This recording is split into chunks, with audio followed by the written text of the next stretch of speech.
Let me ask you a question. What would you do for $10 million?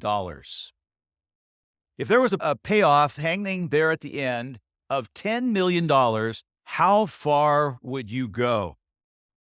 This is a question that was a premise of a book that was published a while ago called The Day America Told the Truth. And I think you might be shocked to hear some of the results. For example, that 25% of Americans said they would abandon all their friends for $10 million.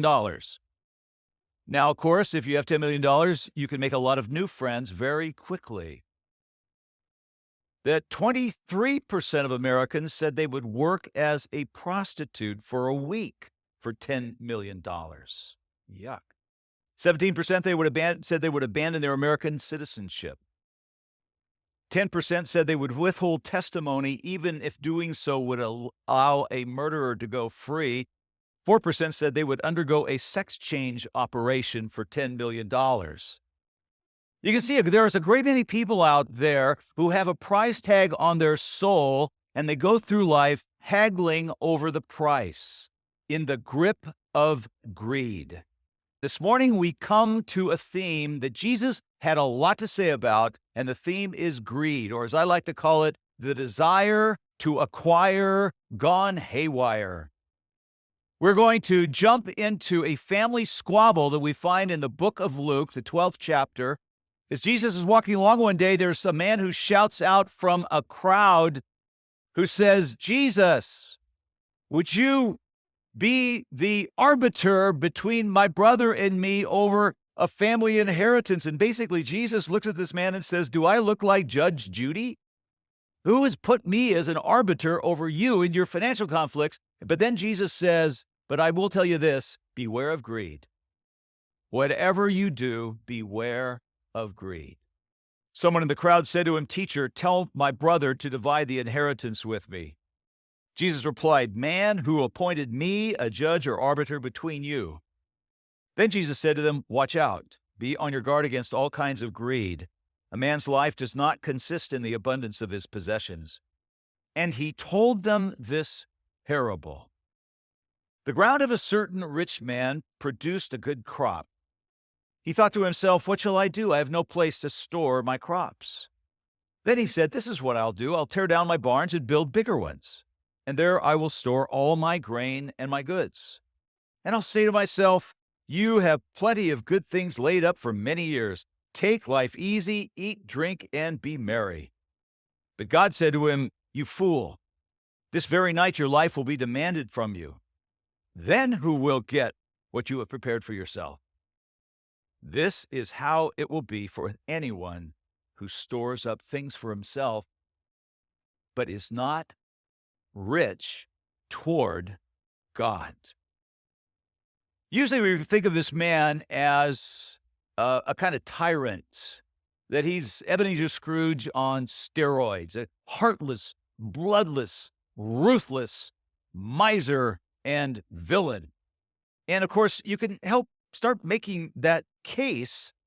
In fact, here's an agribusiness tycoon who, when he has a bumper crop one year, he builds bigger and bigger barns. Now, let me ask you, what would be the effect on the cost of food in the economy around his region? We're all experts in economics these days in the midst of our economy here in the United States. So here's a man who has tons and tons of food, and he has a bumper crop, and he decides to build bigger barns and more silos in order to hold on to more of that food. Well, let me just ask you this. When OPEC is trying to drive up the price of gas at the pump, what do? They build bigger tanks. They hold on to more and more oil. And so here in this case, clearly the effect of this man building bigger and bigger barns is going to be that the price goes up. And so that widows and orphans in his region are just going to have to simply get along, paying more and more for food and getting less and less of it. And in those days, in some cases, that might mean those widows and orphans might starve. Only that's not the picture that Jesus really emphasizes of this man. In this parable, Jesus really talks about what a smart, effective businessman he is. He is a phenomenal investor. I mean, just think for a moment, if you had the foresight back in the 1960s to invest in a struggling long-haired band that wasn't quite making it in the pubs of Liverpool. Imagine how much money you would have today. Or if you bought up Apple stock, just gobble it up when Steve Jobs came back to the company for the second time. Or if you were to have seen 2008 coming and you hedged your bets and you've been making money all the way through the Great Recession. And now this man who is on in years decides it's time for him to just sit back, to enjoy his bounty. Verse 19, I will say to myself, you have plenty of good things laid up for many years. Take life easy, eat, drink, and be merry.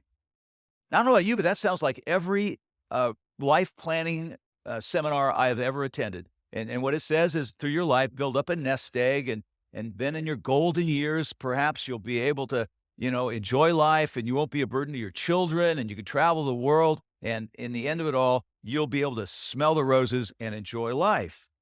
God does not come down out of heaven and say to this man, you terrible, heartless man, you scoundrel. He doesn't go, swine or anything like that. No, what God does is God comes down out of heaven, and here is what he says to this man. He says, you fool. You have been fooled. You have been operating off a defective map of reality. You say, wait a minute, this is the smartest guy in the room. This is a veritable Wizard of Wall Street. This is a guru of Gap. I mean, this guy knows his way around. And yet, no, God says, you're living an illusion. You are following a map of reality that leads to nowhere. You see, eventually in life, our illusions bump into reality. It's like Thomas Friedman once said, he said, it's possible to jump off an 80-story building and think things are going just great for 79 floors. And then you bump into reality. In other words, greed does not show our heartlessness near so much as it shows our cluelessness about who God is and how the world works. This morning, are you willing to let God pop an illusion, maybe 2 or 3? We don't really normally redraw a map of reality once it's been drawn, but every once in a while, there's a moment where we do sit down and redraw our map of reality. And perhaps this morning might be one of those moments.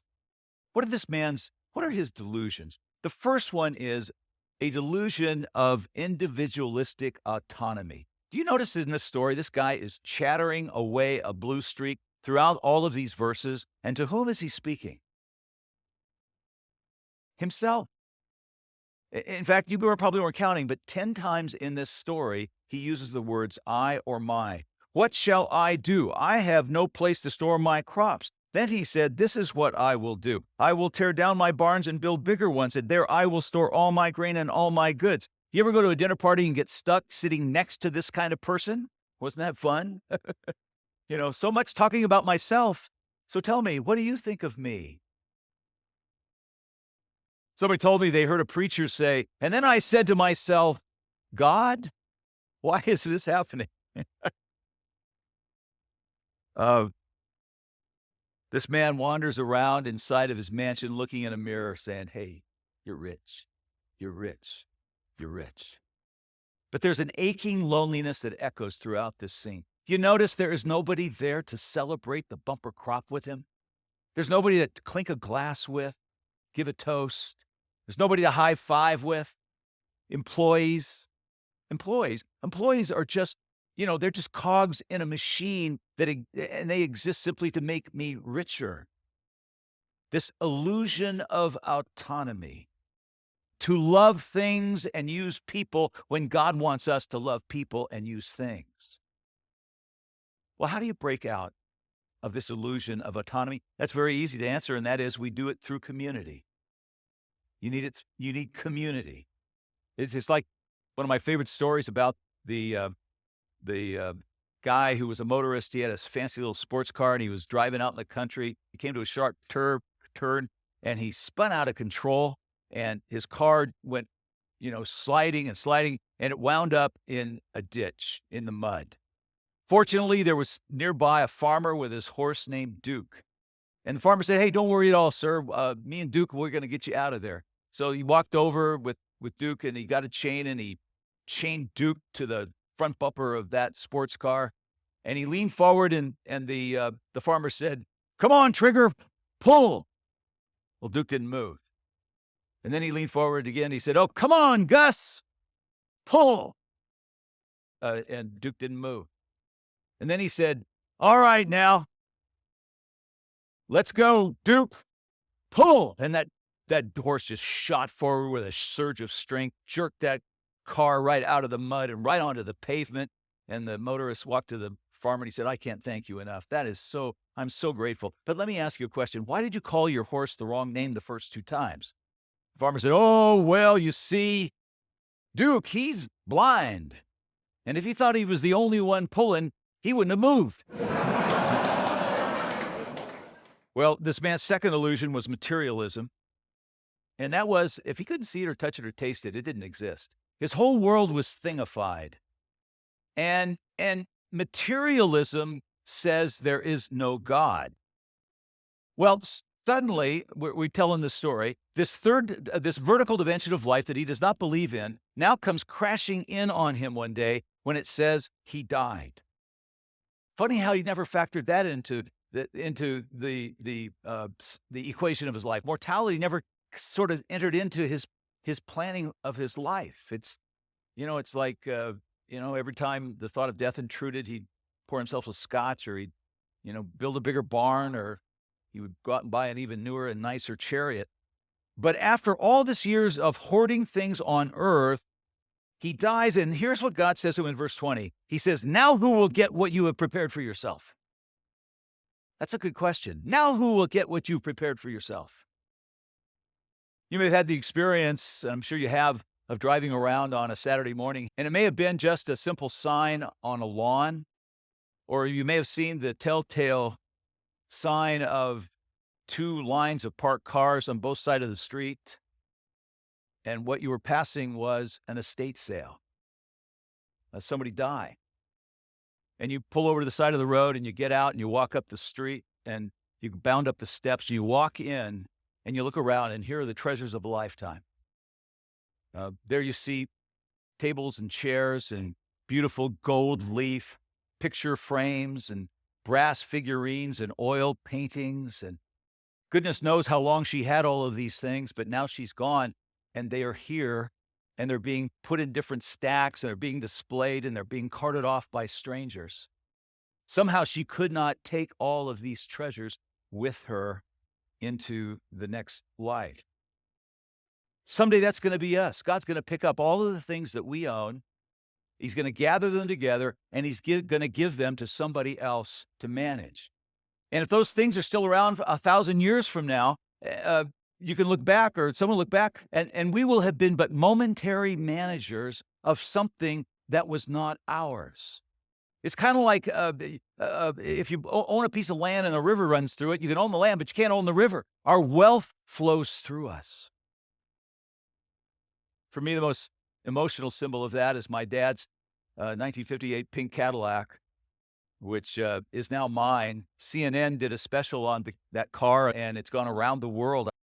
But if you open that door of that 1958 pink Cadillac, it smells like my dad inside. I will tell you one thing for sure, and that is, if my dad had his way, I would not have that pink Cadillac. That car would be with him up in heaven. But I have it. And already my 3 sons-in-law are trying to finagle on who's going to get it when I'm gone. And someday that's going to be true of all of our possessions. They will be here and we won't. Well, what is it? Somebody once said, you never saw a U-Haul following a hearse. But Jesus says there is a mysterious way in which, by giving away what we have here on earth, in some mysterious way, those things will be waiting for us someday in heaven. So Jesus hammers home his point in verse 21. Be rich toward God. One of my heroes when I was a boy was a missionary martyr named Jim Elliot, who lost his life in the jungles of Ecuador. Before he died, he said this. He said, he is no fool who gives up what he cannot keep in order to gain what he cannot lose. He is no fool who gives up what he cannot keep in order to gain what he cannot lose. we pop the illusion of materialism by laying up for ourselves treasure in heaven. And then third, we pop the illusion that is all around us of the good life by asking a deeper question, and that is, what is a good person? This guy in the story saw himself as the poster child of the good life. He had it made in the shade in his mind. And today for us, one of the great questions that everybody's always talking about is, who has it made? What is this good life? And when I think about that, I can't help but think of these big, glossy, ritzy magazines that come to us in our mailboxes. And I know I look at those, I go, how can they afford to send those out? They look like they cost $3 each. And they arrive in our mailboxes and they have these beautiful pictures of spectacular homes that are the size of an airplane hangar. And then they have these pages on high society events and fine dining. And then they have advertisements and how surgically you can make yourself look younger or slimmer and all the rest. And for many people, they look at that and say, that's the good life. And most people say, hey, my nose is on the outside looking in. I can never be one of those. And some people get very depressed. They feel like failures. And some people even get suicidal. But here's what's interesting. There is a parallel conversation that goes on every day. Yes, we're always talking about what is a good life. But then there is always this other conversation that runs parallel. And that is, who is a good person? And we're always saying every minute of the day something like, he is such a jerk. Or we'll say, she thinks she's so hot. Somehow we can never escape the preoccupation with wanting to be one of those people that other people look up to. And there's a brilliant scholar by the name of Dallas Willard. Here's what he writes. One of the many places to see how fundamental this question is in obituaries. Have you ever looked at an obituary in the newspaper? It's kind of odd. The older I get, the more often I find myself reading them. Then he says this, obituaries rarely say things like, she had a fine figure. She had a thick head of hair and wonderfully white teeth. You ever see that in obituaries? He drove fast cars and dated fast women. You ever see that in obituaries? And then he goes on to say, it would be a fascinating exercise to look at the difference between the content of obituaries versus the content of advertisements. Ads are all about how to get great hair, great body, great looks, great money, great success, great teeth, great sex, great food, great widescreen TVs, precisely the things that obituaries never mention. Because we don't want people to think we're selfish when we're living. We have in our society an unresolved tension between the good life and what it means to be a good person. And then we also add, it also is in tension with what it means to be a happy person. One of the most impressive books I've read this last year is by Daniel Kahneman. He's a Nobel Prize winner. He wrote a book called Thinking Fast and Slow. And one of the studies he cites is, why is it that Americans with all of our wealth are not measurably happier than people from other parts of the world? And they found in one study that the satiation level for corresponding money with happiness is $75,000 a year. Anything above $75,000 a year does not correlate with any more happiness. And why is that? They say because increased income is associated with an inability to enjoy the simple pleasures of life. If you're too poor, you're going to be miserable. But if you're the $75,000 a year folks, and in that range, they say, tend to experience the joy of a walk in the park, or the sheer joy of just simply eating their food, or talking to friends, or savoring each moment of life. In other words, my friends, this parable is saying to you and me that we can be just as lost living in a Buckhead mansion as we are if we woke up last night living under the I-20 bridge on a piece of cardboard. And the difference is that those of us who are wealthy can more easily insulate ourselves inside the illusion. I heard about a poor woman from Bangladesh who was visiting the United States for the first time. She had a host family in the U.S. from a church. And she flew in, and the next morning she woke up, she looked out the window, and she said to her host family, she said, who lives in that house? And the family said, what house? She said, that house right there. And the family said, oh, nobody lives in that house. That's the house for our car. And for the rest of the morning, this poor woman from Bangladesh walked around saying, A house for the car. A house for the car.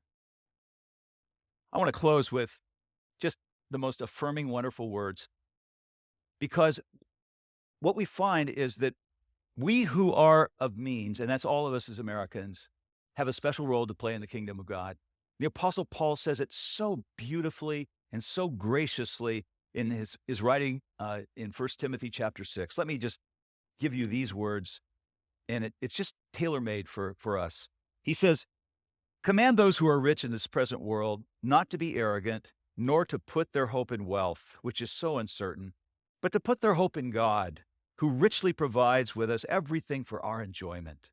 Command them to do good, to be rich in good deeds, and to be generous and willing to share. In this way, they will lay up for themselves treasure in a firm foundation for the coming age, so that they may take hold of the life that is truly life."